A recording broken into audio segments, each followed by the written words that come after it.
Barang siapa yang sholat malam dengan 10 ayat saja, maka tidak ditulis sebagai orang yang lalai. Artinya dia setelah itu dia akan menjadi orang yang sibuk dengan hal-hal yang positif. Itu 10 ayat. Perlu Anda tahu ya, Al-Fatihah 10 ayat.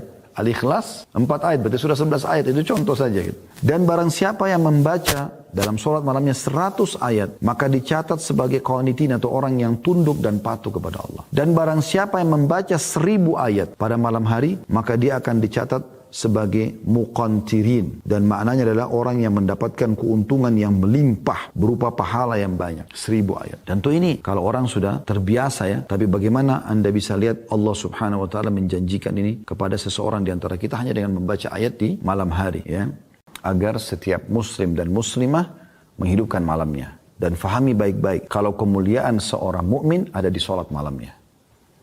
Apapun yang kita inginkan kita bisa dapatkan di sholat malam itu. Kayak misalnya kita ingin dipenuhi hajat kita, berdoa kepada Allah Subhanahu Wa Taala, bisa. Atau ya, kita ingin diselesaikan permasalahan yang sedang kita hadapi, juga bisa. Ya. Atau kita ingin menambah derajat kita di surga supaya lebih tinggi derajatnya, juga bisa. Gitu.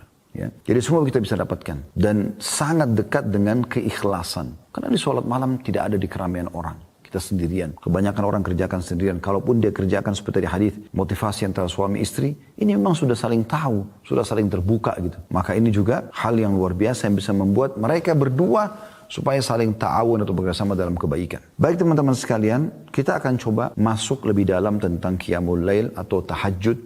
Ya. Pengertian tahajud sendiri yang sering disebutkan dengan sholat malam ya, atau qiyamul lail, itu menurut bahasa hajadar rajul, artinya seseorang tidur di malam hari. Adapun hajjada pakai tasydid, artinya ia sholat di malam hari. Hajjadar rajul kalau pakai tasydid, berarti dia sholat di malam hari. Makanya kita bilang tahajud, ada tasydidnya. Adapun al-mutahajjid, ya, artinya orang yang berdiri di malam hari, bangun dari tidurnya untuk sholat malam. Nah, makanya tahajud itu dibahasakan orang yang tidur lalu bangun sholat malam. Ya. Kalau qiyamul lail berarti sudah bangun untuk sholat langsung. Jadi tahajud itu lebih pekah lagi kalau digunakan bahasa ini. Hukum tahajud sendiri sunnah muakkadah, sunnah yang sangat ditekankan, bukan wajib. Tapi sunnah. Cuma memang sangat ditekankan. Dan perlu kami ingatkan kembali teman-teman sekalian, banyak di antara muslimin selalu berdalih. Mereka mengatakan itu kan cuma sunnah. Maka mereka bersembunyi di bahasa ini ya, supaya mereka tidak mengerjakannya. Akhi dan ukhti, sholat tahajud, sholat duha, sholat qabliyah, sholat ba'diyah, ya, sholat wudu, sholat taubat, sholat istikharah. Ini semua sholat tasbih, sholat sunnah. Tapi juga dianjurkan. Dan ini adalah manfaatnya besar sekali. Karena kata Nabi SAW, dia akan bisa membantu kalau ada sholat wajib kita yang kurang pada hari kiamat. Sebagaimana dalam hadis sahih. Kata Nabi SAW, awal amal dihisab hari kiamat bagi seseorang adalah sholatnya. Kalau sholatnya baik, maka beruntunglah dia. Ya. Dalam riwayat lain akan membantu amal-amal yang lain. Dan kalau kurang atau rusak, maka rugilah dia. Dalam riwayat lain akan mengganggu amal-amal yang lain. Lalu kata Nabi SAW adalah, dalam riwayat lain ditambahkan juga, kalau seandainya amal sholat wajibnya ada yang kurang, Allah Subhanahu Wa Taala berfirman kepada para malaikat, ya, lihat sholat-sholat sunnahnya. Kalau ada, sempurnakan sholat wajibnya. Sempurnakan sholat wajibnya. Jadi dia berfungsi untuk membantu sholat wajib. Sebagaimana juga kata Nabi SAW, itu berlaku pada semua amal. Maksudnya puasa sunnah, Senin, Kamis, Ayyamul Bid, membantu sholat puasa Ramadan kalau ada yang kurang. Sedekah yang kita keluarkan bisa membantu zakat, ya, umrah bisa membantu haji. Selain daripada itu juga ada hadis yang lain yang mulia sekali. Kata Nabi SAW, Allah SWT berfirman, La yazalu abdun yataqarrabu ilai bin nawafil hatta uhibbu. Seorang hamba terus dekatkan diri kepadaku dengan amal-amal sunnah. Kalau amal wajib sudah bukan pilihan. Amal sunnah ini memang pilihan. Tapi kalau seorang hamba, kata Allah SWT, terus mendekatkan diri kepadaku dengan amal-amal sunnah, hatta uhibbu. Sampai akhirnya aku mencintainya. Fa'iza ahbabtu kuntu lahu sam'un yabsuru yalladhi yasma'u bihi. Kalau aku sudah mencintai dia, aku akan menjadi pendengaran yang digunakan untuk mendengar. Maksudnya aku akan kontrol pendengaran dia. Sehingga tidak dengar kecuali yang baik saja gitu. Wa basaru alladhi yabsuru bihi, dan penglihatan yang digunakan untuk melihat, wa yaduhu alladhi yabtushu bihi, dan tangan yang digunakan untuk menjama, wa rijlu alladhi yamshi alaihi, dan kaki yang digunakan untuk melangkah. Jadi banyak sekali manfaatnya. Jangan karena sunnah ya, kemudian semua amal sunnah enggak usah. Lalu sampai kapan Anda tidak mau kerjakan yang sunnah? Pertanyaan sederhana, kenapa? Dan kenapa haramkan diri dari sunnah seperti ini? Salat ini ditetapkan berdasarkan Al-Quran dan sunnah ya. Dan juga ijma' ulama berdalil dari firman Allah SWT dalam surah Furqan ayat 64. A'udzubillahi minasyaitonir rajim. Ini Allah memuji hamba-hambanya yang suka salat malam. Walladzina yabituna li rabbihim sujjadan wa qiyama. Termasuk hamba-hamba Allah ibadur rahman, hamba Allah yang maha pengasih, Allah yang maha pengasih, hamba-hamba pilihannya, itu kan? Itu adalah orang-orang yang melalui malam hari dengan bertahajud dan berdiri untuk Rabb mereka. Bertahajud dan berdiri untuk Rabb mereka. Kemudian juga Allah memuji orang-orang yang salat malam. Anda dengarkan dalil-dalil yang sangat banyak. Surah Az-Zariyat, surah nomor 17 ayat 18. Ini masih dalam hukumnya ya, dalil tentang hukumnya. Az-Zariyat ayat 17 sampai 18. A'udzubillahi minasyaitonir rajim. Kanu qalila minal laili ma yahja'un wa bil ashari hum yastaghfirun. Dan hamba-hamba Allah itu, hamba-hamba pilihan Allah, mereka sedikit sekali tidur di waktu malam. Dan di akhir-akhir malam mereka memohon ampun atau memperbanyak istighfar kepada Allah. Menjelang subuh setelah sholat malam mereka sibuk dengan istighfar, mohon ampun kepada Allah. Di sini Allah memuji. Jadi tidur lebih cepat di malam hari supaya Anda bangun sholat malam. Kalaupun Anda begadang jangan keluput dengan sholat malam Anda. Kemudian juga Allah SWT menerangkan orang-orang yang sempurna keimanannya justru orang yang selalu mendirikan sholat malam. Allah sebutkan dalam surah Sajdah ayat 16 sampai ayat 17. Coba dibuka As-Sajdah ayat 16 sampai 17. A'udzubillahi minasyaitonir rajim. Tatajafa junubum 'anil madaji'i yad'una rabbahum khaufan wa tama'an wa mimma razaqnahum yunfikun. Fala ta'lamu nafsum ma ukhfiya lahum min qurrati a'yunin jazaa'an bima kanu ya'malun. Lambung mereka jauh dari tempat tidurnya, sedangkan mereka berdoa kepada Rabbnya dengan rasa takut dan harap. Dan mereka menafkahkan sebagian rezeki yang kami berikan kepada mereka. Seorang pun tidak mengetahui apa yang disembunyikan untuk mereka, yaitu bermacam-macam nikmat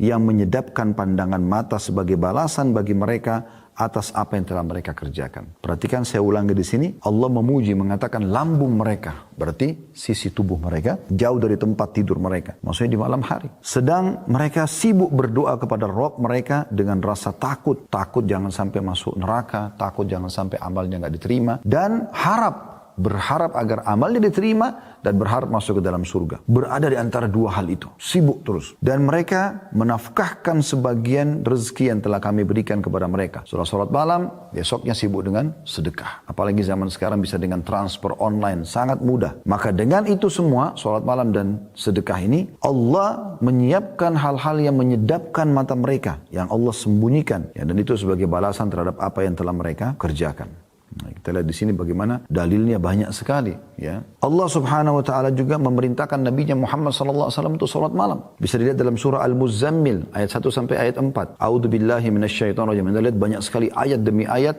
peringatan Allah Subhanahu Wa Taala tentang masalah anjuran untuk salat malam. Kita baru bicara tentang hukumnya ya. Sunnah muakkadah, ini semua dalilnya. Allah SWT berfirman Al-Muzammil ayat 1 sampai ayat 4. A'udzubillahi minasyaitonir rajim. Ya ayyuhal muzammil qumil laila illa qalila nisfahu aw inqus minhu qalila aw zid alaihi warattilil qur'ana tartila. Hai orang yang berselimut, maksudnya hai Muhammad. Karena Nabi SAW itu lagi berselimut lalu Allah perintahkan untuk bangun salat malam. Bangunlah untuk mendirikan salat di malam hari kecuali sedikit daripadanya, yaitu seperduanya atau kurangilah dari seperdua itu sedikit atau lebih ya, dari seperdua itu, dan bacalah Al-Quran dengan perlahan-lahan. Jadi Allah perintahkan Nabi SAW untuk salat. Subhanallah, ini kebiasaan Nabi SAW yang tidak pernah beliau tinggalkan. Sampai Aisyah Ummul Mukminin mengatakan Nabi SAW tidak pernah meninggalkan salat malam, baik dalam keadaan musafir atau mukim. Dan kalaupun beliau sangat letih, maka beliau tetap kerjakan sholat malam walaupun harus duduk. Itu saking luar biasanya beliau menjaga sholat malam ini. Ya. Kemudian wa afdalus sholati ba'dal faridah sholatul lail. Dan sholat yang paling afdal setelah sholat 5 waktu adalah sholat tahajud. Ini luar biasa ini. Jadi ini semua teman-teman dalil-dalil menunjukkan tentang masalah adanya anjuran sholat malam di dalam Al-Quran dan hadis Nabi SAW. Sekarang kita coba masuk lebih dalam membahas tentang keutamaannya. Apa yang memotivator kita untuk mau mengerjakan sholat malam? Maka bahasa kami tentunya adalah fadilah. Fadilah daripada amal tersebut. Ya. Fadilah akan kita kerjakan. Ya. Apa fadilah yang dijanjikan. Keutamaan dijanjikan oleh Allah Subhanahu Wa Taala. Ya kan kita kalau ditanya apakah Anda ingin rajin beribadah, Anda ingin menjadi orang soleh bagi laki-laki dan soleh bagi perempuan, saya yakin Anda jawabannya iya. Karena Anda tahu kalau Anda menjadi orang yang soleh atau orang yang patuh kepada Allah, Anda akan mendapatkan banyak sekali keutamaan. Karena Anda akan kerjakan perintah dan meninggalkan larangan. Di dunia dijanjikan rezeki dan kebahagiaan, dan di akhirat dijanjikan masuk ke dalam surga. Tentu semua orang mau. Kami mengatakan teman-teman sekalian, kalau Anda ingin rajin mengerjakan sebuah ibadah, ini sudah sering kami sampaikan tapi kami ingatkan kembali. Bagaimana caranya? Coba baca dan cari tahu janji Allah di ibadah itu.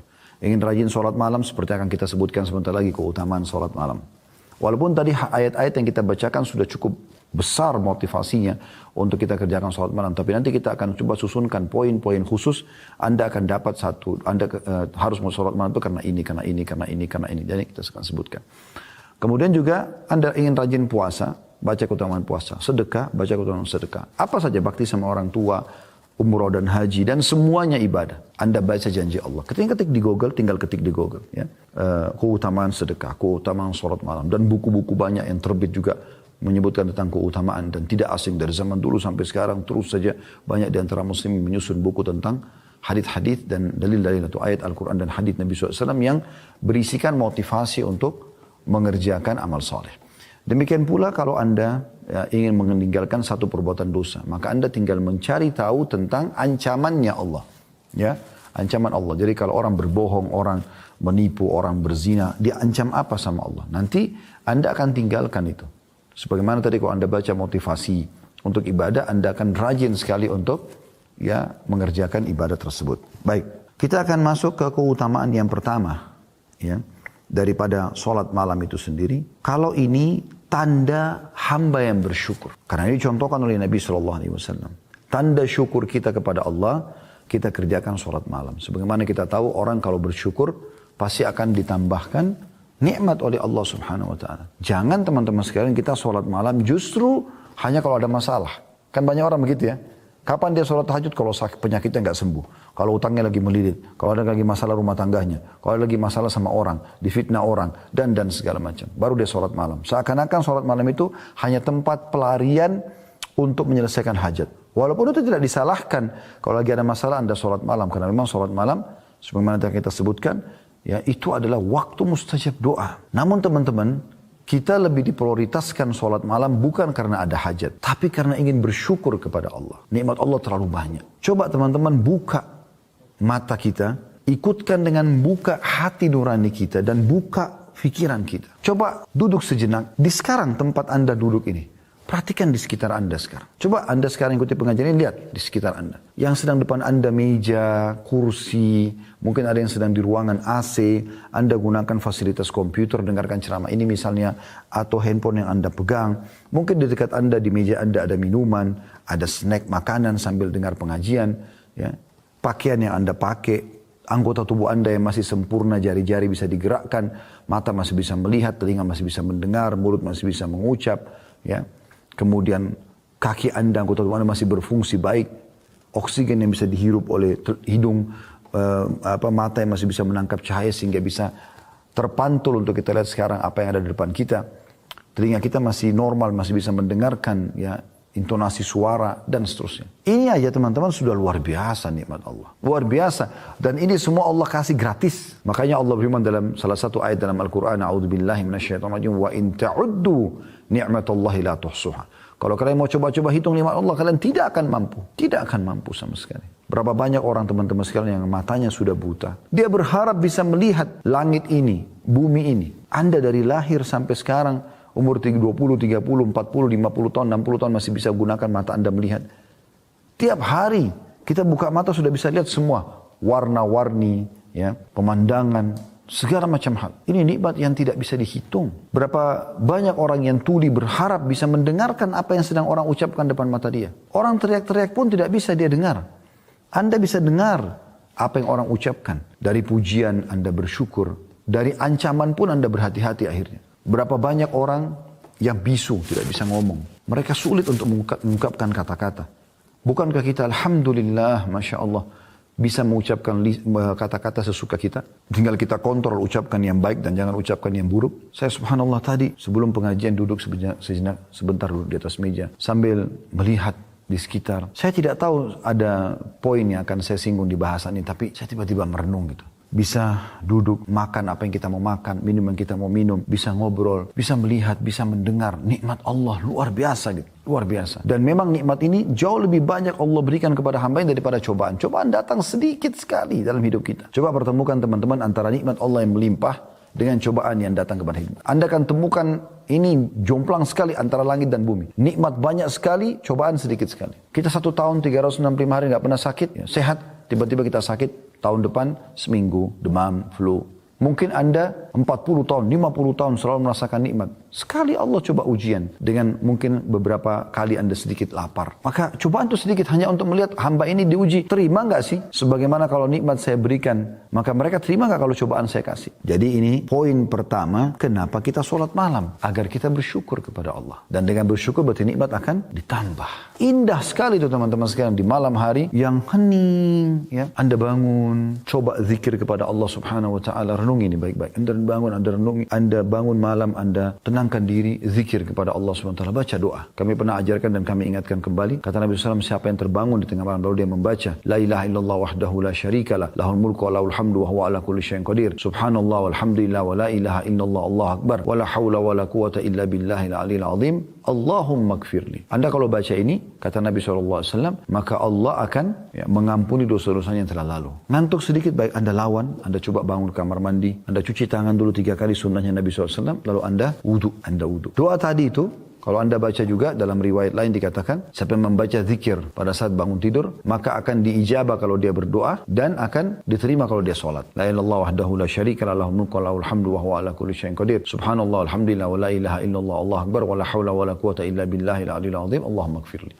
Jadi kalau Anda baca itu, Anda kalau berdoa diterima doanya. Kalau sholat diterima sholatnya. Dan dosanya diampuni yang lalu. Coba Anda bayangkan bagaimana. Wudu dengan tenang, ikhlaskan niat kepada Allah, tebahkan sejadah Anda, pakai mukena Anda kalau Anda wanita. Lalu Anda pakai baju yang terbaik, semprotkan minyak wangi antara Anda dengan Tuhan Anda, di tubuh, di pakaian Anda, di sejadah Anda. Kemudian niatkan ikhlas kepada Allah SWT. Bisa minum air dulu 1 gelas. Minta, ya Allah ikhlaskan niatku, aku ingin sholat untukmu. Lalu Anda sholat. Coba lakukan sholat terindah yang pernah Anda lakukan. Semua penuh dengan tumaknina, ketenangan. Allahu Akbar. Baca iftitah dengan tenang. Atur nafas Anda. Wajjahtu wajhiya lilladzi fataras samawati wal arda hanifan muslima wa ma ana minal musyrikin. Aku mengarahkan wajahku kepada pencipta langit dan bumi ini. Dan aku berpegang pada agama Islam yang lurus ini. Menyerahkan diri kepadanya. Dan aku bukan termasuk orang musyrik. Inna salati wa nusuki wa mahyaya wa mamati lillahi rabbil alamin. Sesungguhnya ibadah-ibadahku, kehidupanku, sembelihanku untuk Allah Tuhan alam semesta. La syarika lahu wa bidzalika umirtu wa ana minal muslimin. Tidak ada sekutu bersamanya. Dan begitulah aku diperintahkan dan aku termasuk orang yang menyerahkan diri. A'udzu billahi minasyaitonir rajim. Bismillahirrahmanirrahim. Aku berlindung kepada Allah dari syaitan yang terajam atau terkutuk,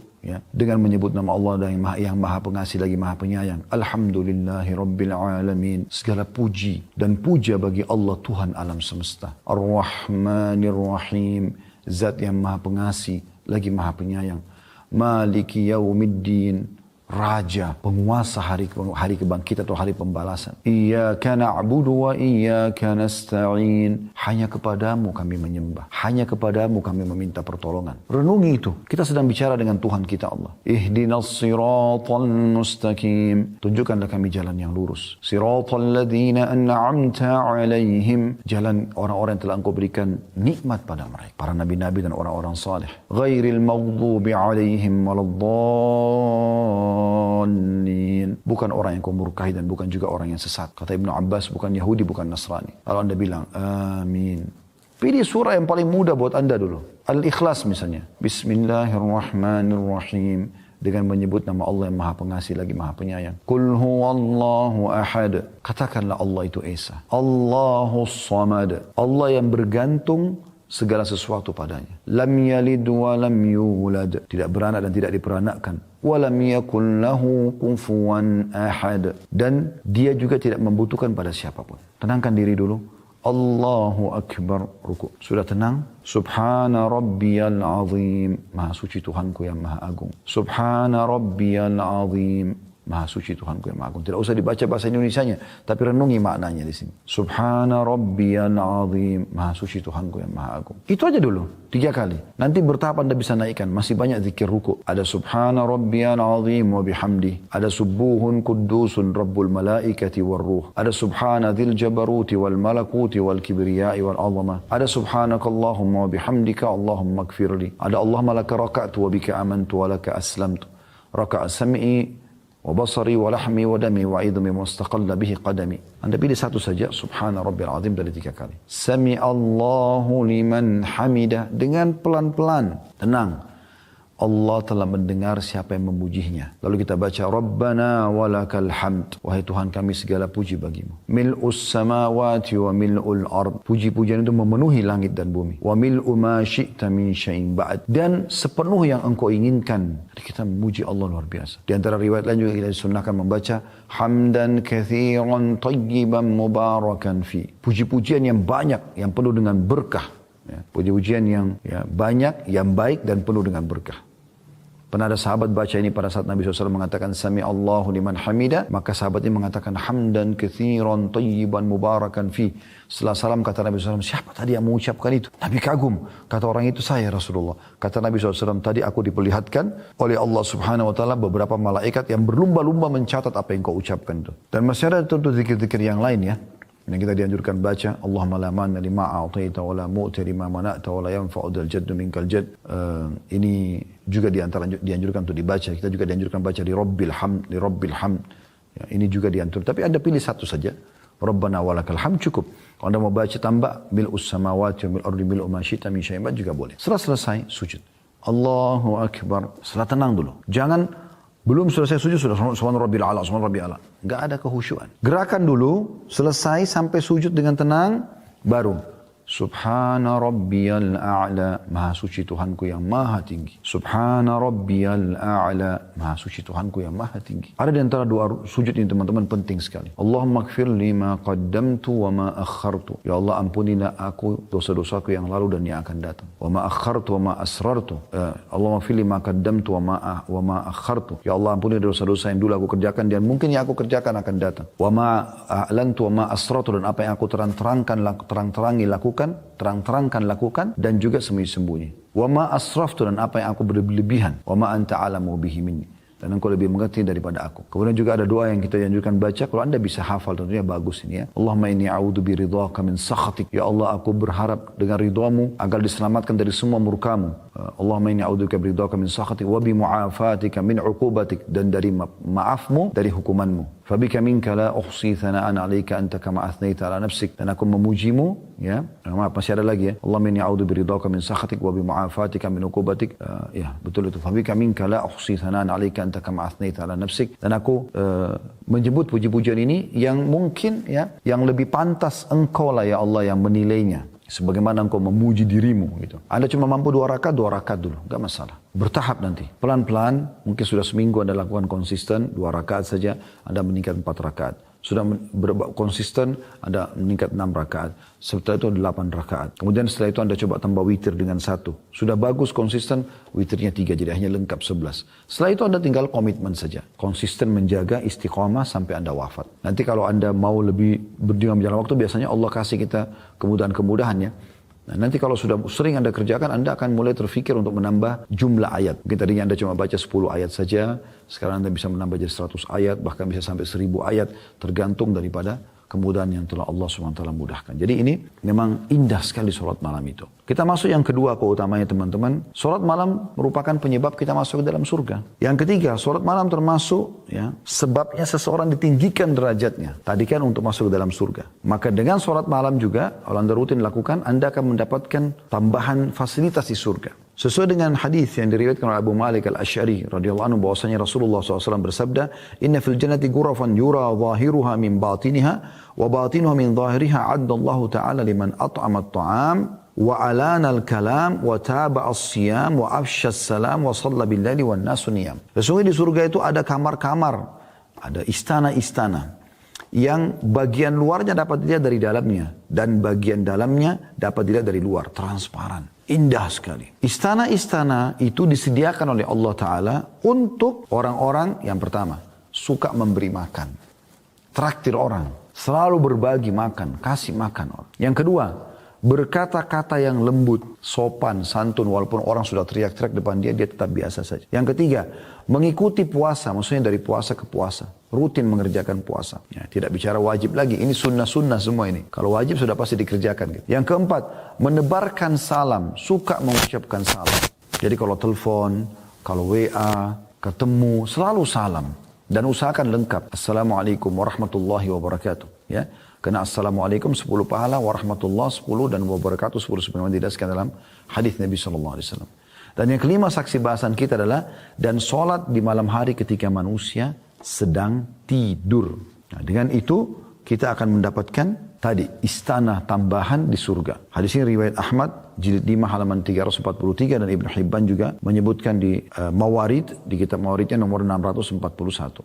Yang keempat adalah orang yang mengerjakan sholat malam, teman-teman, dikategorikan orang yang muhsin. Maksudnya orang muhsin ini orang yang baik di pandangan Allah subhanahu wa ta'ala. Allah subhanahu wa ta'ala menyebutkan tentang sifat orang-orang yang berbuat baik atau muhsin ini di dalam Al-Quran, di dalam surah Az-Zariyat ayat 17-18. Tadi sudah kita bacakan, tapi saya ingatkan kembali. A'udzu billahi minasyaitonir rajim. Kanu qalilan minal laili ma yahja'un bil ashari hum yastaghfirun. Orang-orang yang muhsin, orang yang baik di pandangan Allah subhanahu wa ta'ala adalah orang yang mereka sedikit sekali pada malam hari mereka tidur dan mereka di waktu sahur memperbanyak istighfar, maksudnya sholat malam di sini. Poin yang keenam ini, teman-teman sekalian, sholat malam merupakan penyebab pembersihan dosa dan sekaligus tradisi daripada orang-orang saleh sebelum kita. Disebutkan dalam hadis Nabi SAW dan hadis ini diriwayatkan Tirmidzi dalam kitab Ad-Da'awat di nomor 3549, Al-Hakim jilid 1 halaman 308, ya, dan hadis ini disahihkan oleh Syaribani dalam Sahih Sunan Tirmidzi jilid 2 halaman 178 yang berbunyi kata Nabi SAW, "Alaikum bi qiyamul lail fa innahu da'bus salihin fa innahu da'bus salihin qablakum." Selalulah jaga salat malam karena itu tradisi atau kebiasaan orang-orang saleh sebelum kalian. Wa huwa qurbatun ila rabbikum, dan dia terhitung ya pendekatan diri kepada Tuhan kalian Allah. Wa mukaffirun lis-sayyi'at, dan dia membersihkan dosa-dosa. Wa manhatun lil atham, dan juga mencegah perbuatan-perbuatan dosa. Saksi bahasan kita dari 4 keutamaan ini ya, adalah yang ketiga, pembersihan terhadap dosa-dosa. Jadi yang pertama itu kebiasaan orang-orang saleh sebelum kita. Yang kedua, pendekatan diri kepada Allah SWT. Yang ketiga, pembersihan dosa. Yang keempat adalah mencegah dari perbuatan dosa. Artinya orang kalau mendirikan sholat malam diharapkan nanti dia tidak akan melakukan insya Allah dosa-dosa setelah itu. Ya. Akan ada tameng dia. Jadi sulit kali ketemu antara orang yang buat dosa dengan sholat malam. Seperti itulah kurang lebih. Selanjutnya, yang keenam adalah dia sholat yang paling afdol setelah sholat fardu 5 waktu.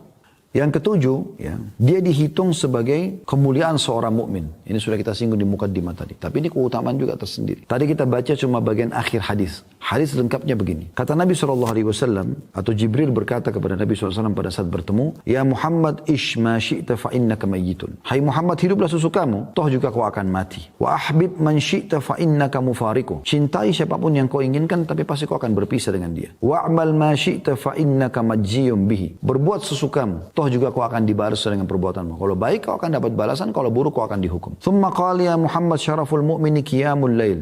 Lalu Jibril mengatakan, wahai Muhammad, ketahuilah kemuliaan semuanya berkumpul bagi seorang mukmin justru di salat malamnya. Wa izzuhu istighna'u 'anil nas. Dan ya, kehormatannya justru ada pada saat dia tidak bergantung pada orang lain. Hadis ini hadis sahih diriwayatkan oleh Al-Hakim di jilid 6 ya, halaman 325. Allahu a'lam.